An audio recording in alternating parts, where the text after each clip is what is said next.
What's up guys, Kyle here again, and today we are checking out the Blackstar HT Stage 100 Mark III amplifier. I forgot what was supposed to come after that. Let's do it!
Alright guys, hope you're doing great out there today. If this is your first time here at my channel, my name is Kyle, and what I do is I take all sorts of awesome, high-gain related guitar equipment, I record it with a simple SM57 setup, and I give you the unprocessed audio on your end. So if you're into East Hand or thrash riffs, drop C hardcore riffs, and dudes that still fit into their high school band t-shirts, you're in the right place. Consider hitting the like button and subscribing on the way out so you don't miss any more of my stuff. Thanks! Alright guys, so today we are taking a look at the new HT Stage 100 Mark III from Blackstar. You guys may remember last month that I threw up a video of myself and Hunter checking this amp out over at 42 Gear Street. We had a really good time checking out both the 50 and the 100, but there's nothing quite like getting an amp into your own environment with your gear, your guitar, your overdrives, your cabs, a room that you're familiar with the sound of, to truly get an idea what it's capable of. So when Blackstar reached out and asked me if I wanted to check out the HT Stage 100 Mark III for myself here on the channel with you guys, I said absolutely, let's do it. But with that being said, full transparency with you guys, this is a sponsored video.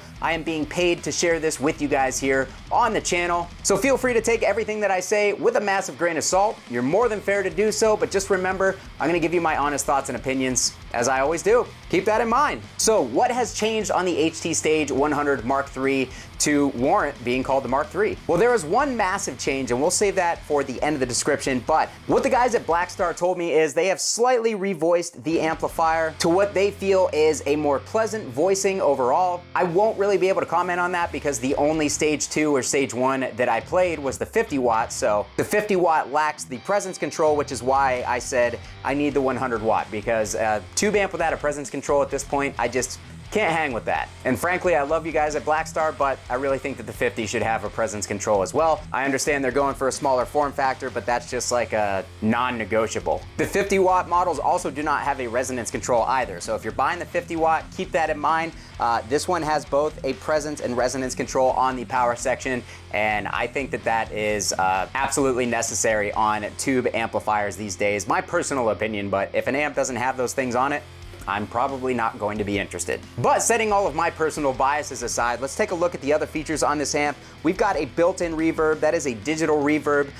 We have 3 different channels on this amplifier. We've got a clean channel with its own dedicated treble and bass controls, as well as a voicing switch, and then we move over to the belligerent amateur world. The belligerent amateur portion of this amplifier, the gain. We've got an OD1 and an OD2. They share all of the EQ controls here, so you're not gonna be able to dial those in separately. Moving over to each individual volume and gain control for OD1 and OD2, we've also got a voicing switch, which makes a massive difference overall.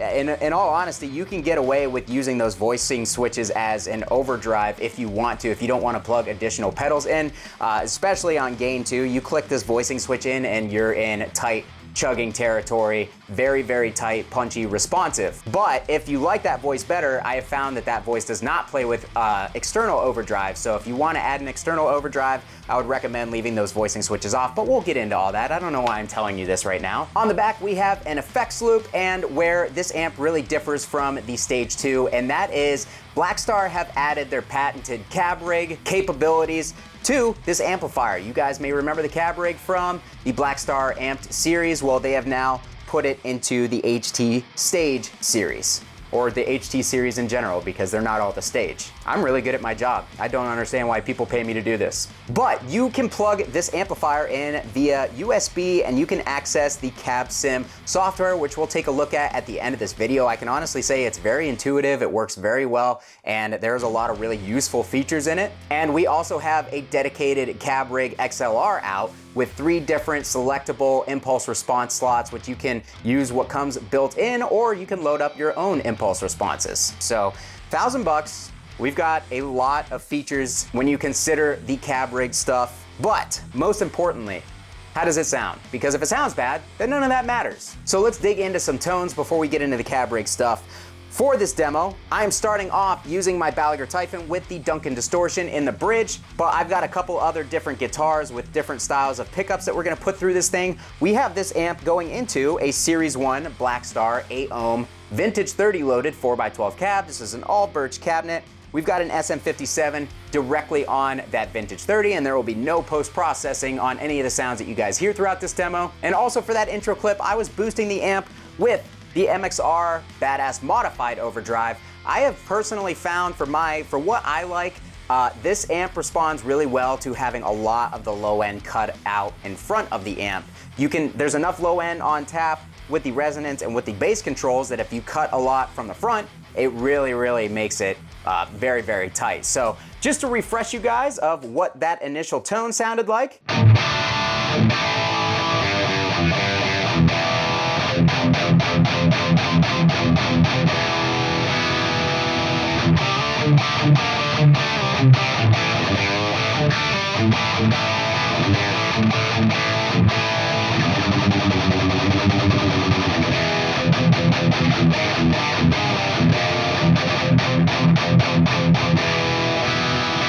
So that was on the OD side. We do not have the voicing switch on. We're gonna go ahead, we're gonna head over to the OD1 side. We're gonna roll that gain way down. I'm gonna put all of our EQ controls at noon here. That's the reverb. And one thing that I completely glossed over the intro, in the EQ section, there is the ISF filter, which is the infinite shaping filter. That's a patented Blackstar thing. And really what it is like a voicing sweep, especially in the mids. One side is American, one side is British. I can never remember which side is which, but I know which side I like. So we're gonna go ahead, we're gonna put that in the middle, and I will kind of run you guys through the range of that control. And we are actually gonna switch to a guitar with low output pickups because I would like to see if we can get some kind of classic rock crunch tones out of this thing. Okay guys, so I have my PRS SE McCarty 594 here. This has the 5815 LTS pickups, I believe. They're basically PRS's take on a classic PAF style pickup. So with all of our controls here at noon on OD1 with the gain dialed way down and with the overdrive turned off, here's what we have.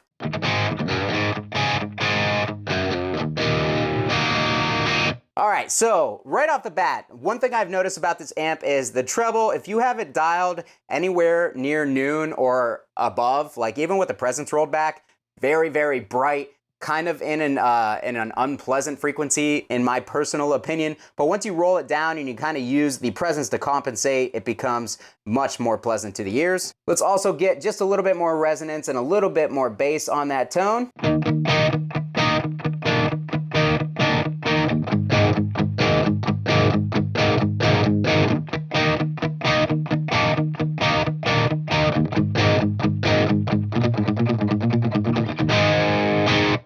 All right, so let's roll that gain up because that is just way too wimpy sounding for me.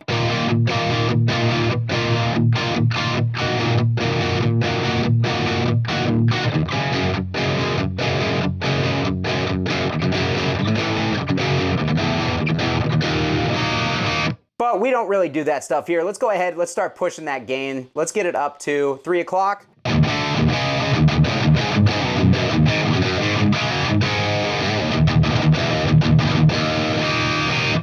And we have a decent amount of gain. Channel 1 has less gain than channel 2 does.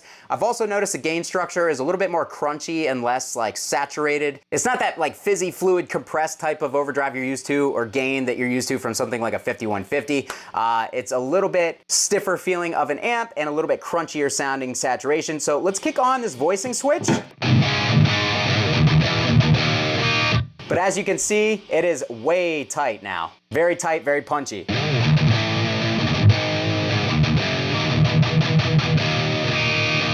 Definitely much more low mid focus as well. Let's start playing around with this ISF filter though. I'm gonna run through the range so you guys can see how much it actually changes the sound. Let's dial it all the way to the left and go through the range.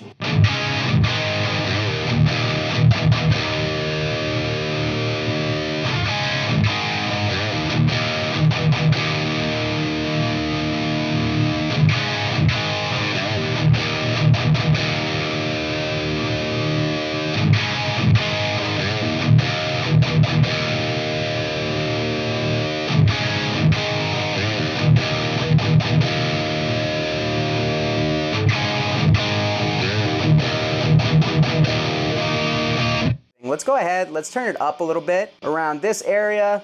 Let's also bump the mids just a tad. Let's pull that treble back and let's add some presence. All right, so let's kind of roll the mids back a little bit because I feel like this tone just sounds like it's begging for some Metallica type stuff.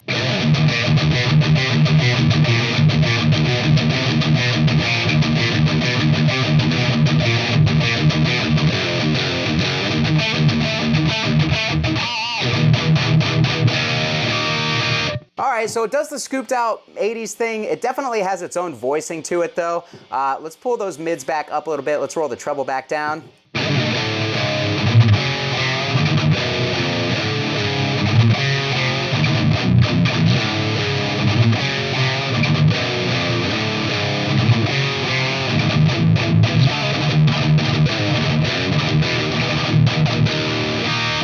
So with that voicing switch in, very tight, but it's still kind of, the amp overall just kind of has like a bloated low midsection in my personal opinion. It makes it punchy, but it also makes it sound kind of nasally and undefined in the palm mutes at certain points. Let's switch back over to the Duncan distortion. Let's try hitting this thing with one of my external boosts. All right guys, so we're back on the M77 Badass Modified Overdrive. There is a low mid bump switch on this. I have that turned off, so that means it's not going to push the low mids, and I also have the 100 Hertz knob dialed back on this pedal, so it's gonna be cutting a good amount of the low mids in the low end, and it sounds like this.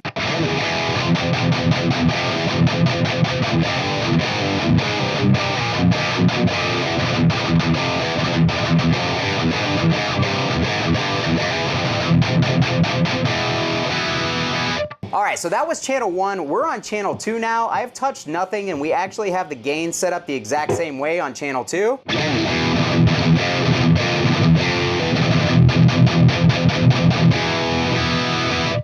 So as you can see, we've got a lot more gain, a lot more compression going on. We can definitely roll that gain back a good bit.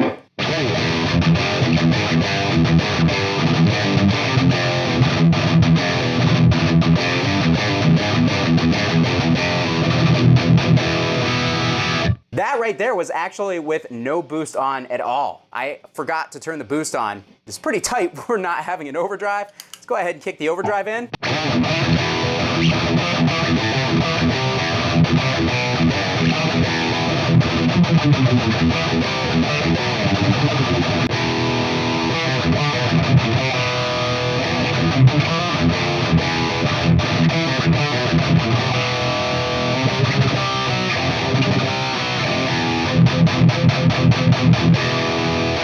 Really big punchy low end when you're boosting it out front for sure, even without it. If you got good right hand technique for those palm mutes, you can definitely pull it off with no overdrive whatsoever. Let's kick in the voicing switch though. All right, so again, it tightens things up pretty significantly. Seems to scoop the mids out. Let's pull some bass back. Let's add a little bit more mid. Let's pull that treble back.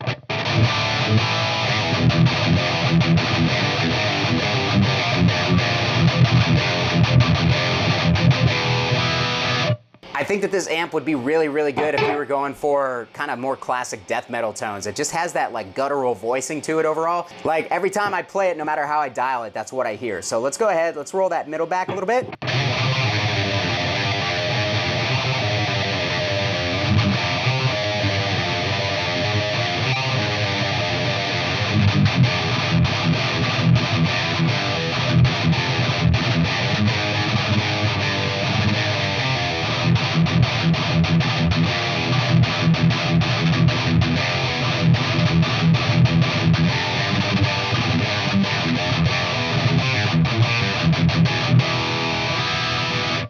Totally didn't know what I was playing at the end of that. So anyways, I think you guys are gonna be able to understand what I'm saying. It just kind of has that like guttural low mid thing going on. Of course, the ISF filter makes a difference mostly in the mids, but it doesn't really change the overall voicing of the amp. It's not a massive sweep, I guess you could say, but it is there and it is noticeable. So last but not least, let's try that 7-string with active pickups and see how the amp reacts to that. All right, guys, so I have my Schecter PT SLS hybrid here with the EMG 57 in the bridge. We're gonna play a 7-string riff. I can already tell you the way that I have this dialed in right now. I actually kind of like this amp better for the lower tunings just because of the frequency response it seems to have. And I'm not boosting in front. We have that voicing switch in and it is plenty tight, plenty saturated. This is probably my favorite tone that I've gotten out of the amp today.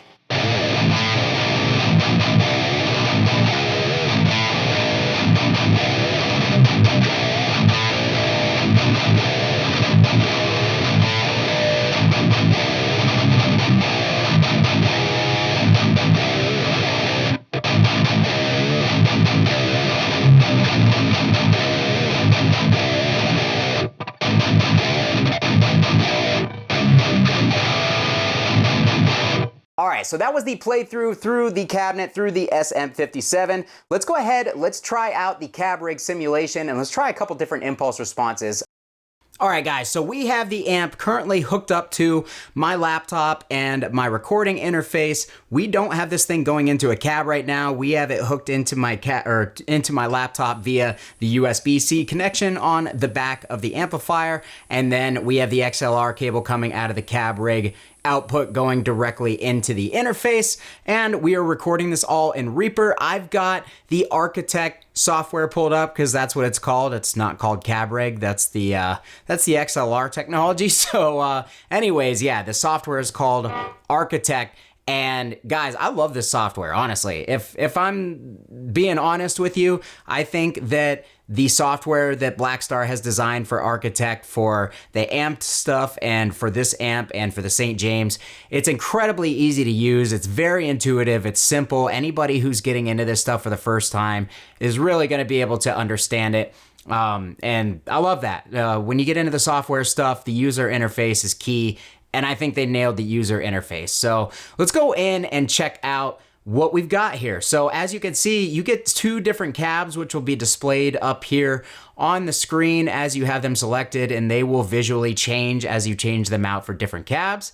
Over here, or down here, we kind of have our mixers for the cabs, and then we also have a room slider, and we've got different size rooms, and some of the rooms are damped. We can do stereo, mono, or wide. Room miking essentially is what that is emulating. Over here, we've got a master volume slider, and we've got power amp drive, so you can adjust the power amp drive up and down to give you a slightly different sound, kind of modulating the power amp in this thing being driven hard or not being driven at all. So I personally think that is really, really cool. Over here, this is your preset or your patch column.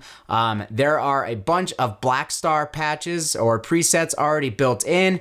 The device patches, that's the 3 patches. Remember when we said on the back of the amp, you get to select from 3 different impulse response settings on the back. Well, you can build an entire big like setup within the Architect software, and then whatever you do, if you do like a big room sound and a bunch of power amp drive and 2 crazy mic combos and you mix the volumes and stuff, you can take that entire patch and put it into one of your settings on the back of the amplifier. So it's not just like you're limited to one regular impulse response. Like you can do an entire big crazy setting in the Architect software and put it into the amp, and then take the amp and take it wherever you want with your built-in custom patch. And I think that that's really, really cool. And then down here, local patches, you can download stuff from the community, which I'm not 100% sure how to do that. I haven't looked into it yet, but also a really cool feature. And then here are gonna be your local patches. So I've already made a patch. We've got the Belligerent Bliss here. I'm going directly into the amp. We are on OD2. I have no overdrive out front, and we have that voicing switch on.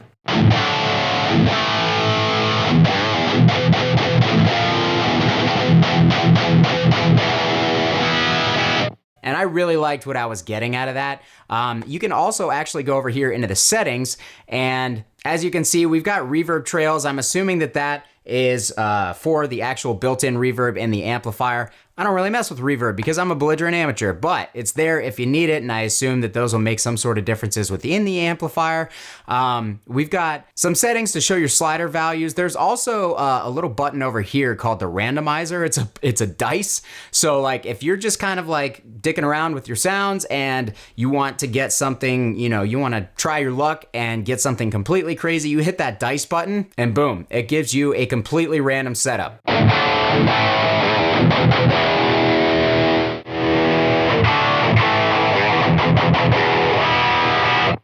So I thought that was pretty cool, but if we want to go back to home base, here's Belligerent Bliss.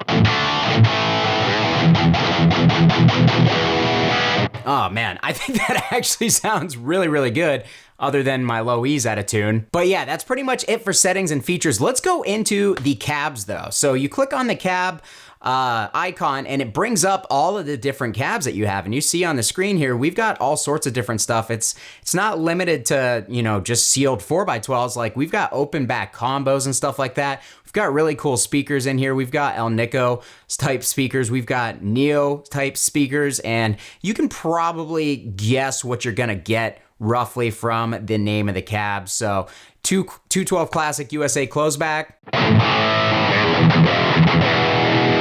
If we want to hear that on its own, we can come down here to our little mixer and we can actually mute cab 2, and then just so, yep, we've got the SM57. Then down here on the mic, these are your microphones. I should probably talk about that while I'm in here. We've got a 57-421 dynamic, 67-414. Like these are all the classic mics that you're going to use on a guitar amp. And then you can click that axis button and it'll put it off axis. Click it again and it'll put it on axis. So you get 2 different axis settings per microphone.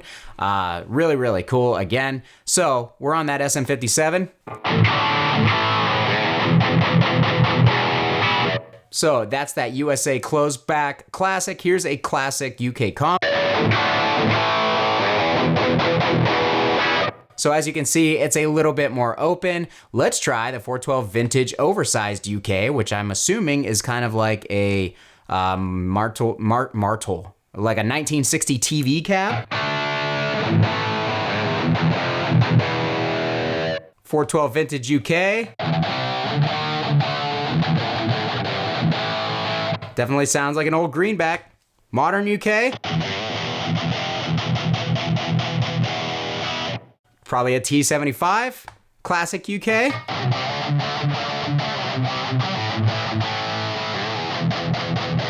Not sure what that is. 412 modern.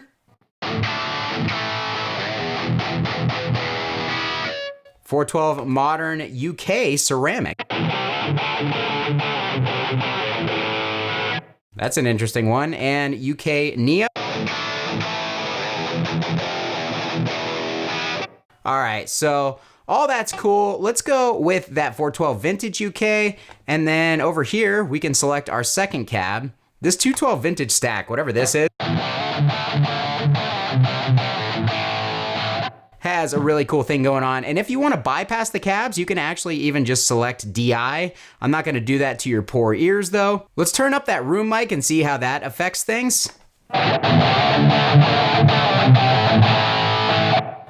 And if we mute it,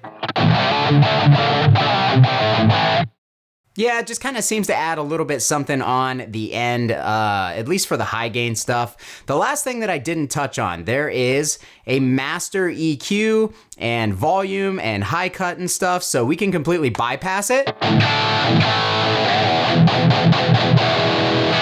That actually sounds really good, but we can kick it back. And we've got a low cut and a high cut. So if you're recording and you don't really want to mess around with post EQ in your DAW, you just kind of want to get it straight out of the amp, you can use the master EQ here. You know, we can get our high cut. I've got it dialed pretty aggressively. We can dial it up a little bit. And then our low cut, we've got pretty much everything under 90 hertz getting cut off.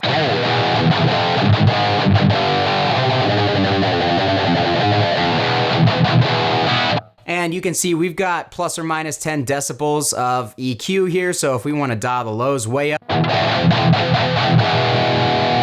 it actually makes a significant difference in the overall tone stack. And then same with low mids. Blech, don't like that. So we can dial those low mids down.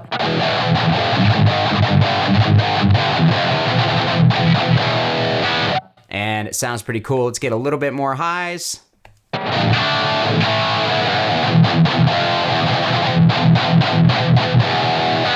And again, guys, everything that I'm doing in the master EQ here, including if I bypass it or not, that gets saved into my patch and then goes into the slot that I assign it to on the back of the amp. So everything that you do in this Architect software, you can take with you, and then just you get that same sound out of the XLR, the CabRig, out on the back. So if you're going to front of house and you've got a really cool thing dialed in and you just want to hear yourself through your monitors, you can play this thing without a cabinet, and you don't have to worry about stage volume or anything like that. I really think that that's an awesome added value, especially considering the price didn't really change that much from the Mark II to the Mark III. So yeah, I think that's great. This is the best part of the amp in my opinion, and this is a really solid value proposition for somebody. If this is your first tube amp for, say, a younger kid and you don't have any other gear, not only do you get a full 100 watt tube amp with technically, you know, 3 different channels, you've got that ISF filter, we've got built-in digital reverb,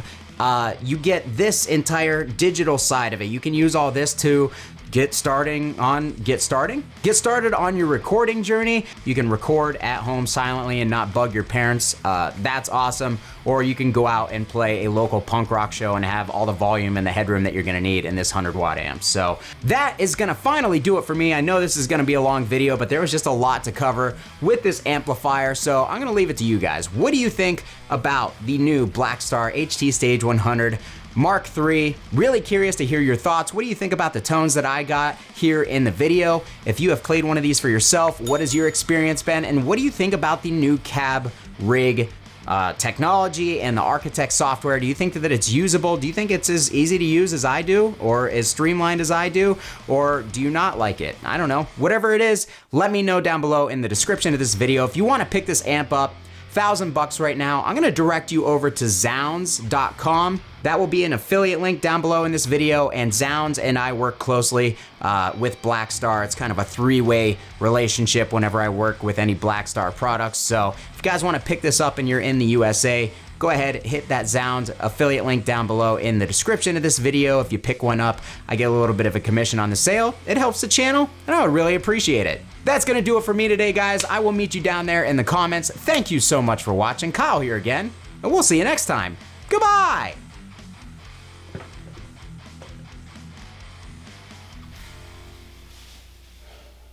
You know what this wall is missing? Another amp.